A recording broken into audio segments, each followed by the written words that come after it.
मुंबईतील प्रत्येक वार्डात इच्छुक असलेल्या सर्वांची मुलाखत घेण्यात आल्या आहेत. सगळ्या विभागातून कोण कोण इच्छुक असतील याची चाचपणी केली. मुळामध्ये एकनाथ शिंदे आपल्याला महायुतीमधून लढायचे आहे हे त्यांनी स्पष्ट केले, परंतु कोणत्या जागा या वाटपामध्ये आपल्याकडे येतील किंवा भाजपकडे जातील याची स्पष्टता आतापर्यंत कोणालाही सांगण्यात आलेली नाही. मुलाखती घेण्यात आलेल्या आहे याचा अर्थ असा होत नाही की स्वतंत्र लढाईची तयारी केलेली आहे, युती होणार नाही असं काहीही नाही. तसे कोणी शंका घेण्याचे कारणही नाही. यासह अन्य बाबींबाबत पालकमंत्री संजय शिरसाट यांनी पत्रकार परिषदेमार्फत माहिती दिली. 2000हून अधिक इच्छुकांच्या मुलाखती घेतल्या जातात. काल दिवसभर शिवसेनेतर्फे मुंबईतील प्रत्येक वार्डातील असलेले इच्छुकांच्या सर्व मुलाखती घेण्यात आल्या. सगळ्या विभागातून कोण कोण इच्छुक आहे याची चाचपणी करण्यात आली.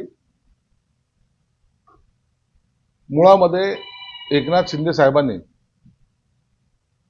आपल्याला महायुतीमध्ये लढायचं हे स्पष्ट केलेलं आहे, परंतु कोणत्या जागा ह्या जागा वाटपामध्ये आपल्याकडे येतील किंवा भाजपकडे राहतील याची स्पष्टता आतापर्यंत कुणालाही सांगण्यात आलेली नाही. म्हणून या सर्व जागावर मुलाखती घेण्यात आलेल्या आहेत. याचा अर्थ असा होत नाही की स्वतंत्र लढाईची तयारी केलेली आहे, युती होणार नाही असं काही आहे.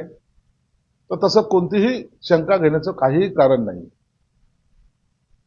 एखाद्या वार्डामध्ये जर तो भाजपकडे गेला तर तिथं भाजपचा उमेदवार असेल. जर शिवसेनेकडे एखादा वार्ड आला अचानक तर त्यामध्ये सुद्धा आपला उमेदवार असावा, म्हणून ह्या झालेल्या मुलाखती आहेत. आणि कालच्या मुलाखतीमध्ये जर पाहिलं असेल तर अनेक इच्छुकांची गर्दी आपल्याला पाहायला मिळते. याचा अर्थ असा होतो की येणारी महानगरपालिकांची निवडणूक ही महायुतीची जिंकण्याची आशा दाखवते आणि म्हणून महानगरपालिकेवर महायुतीचा झेंडाच फडकेल ही आमची धारणा आहे. नाही थांबे एक मिनिट.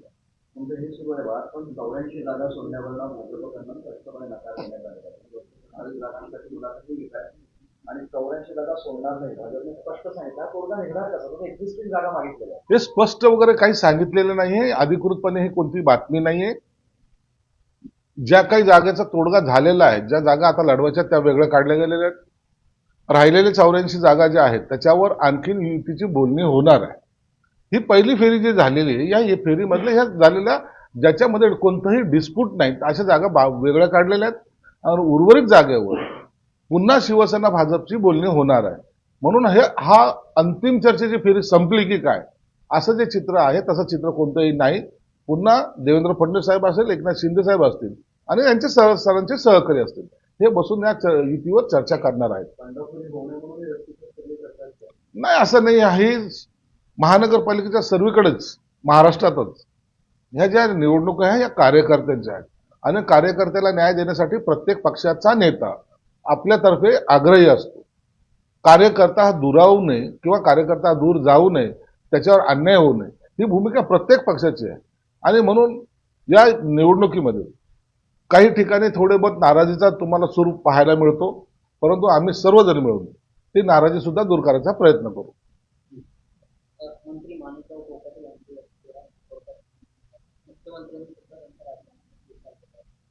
आता हे सगळे कायदेशीर प्रोसेस आहे.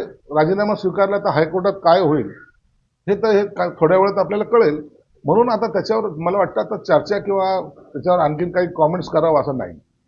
दोन्ही राष्ट्रवादी जे आहेत ते एकत्रित लढण्याची शक्यता आहे आणि त्या संदर्भात ठाकरेंच्या शिवसेनेचे खासदार संजय राऊत आणि शरद पवार ते घेतले चर्चा करून उभाटाला आता प्रत्येकाच्या दारावर जावं लागेल. जे आम्ही म्हणायचो की काँग्रेस आणि राष्ट्रवादी बरोबर आपलं जमणार नाही त्याचा प्रत्यय आता यायला लागलेला आहे.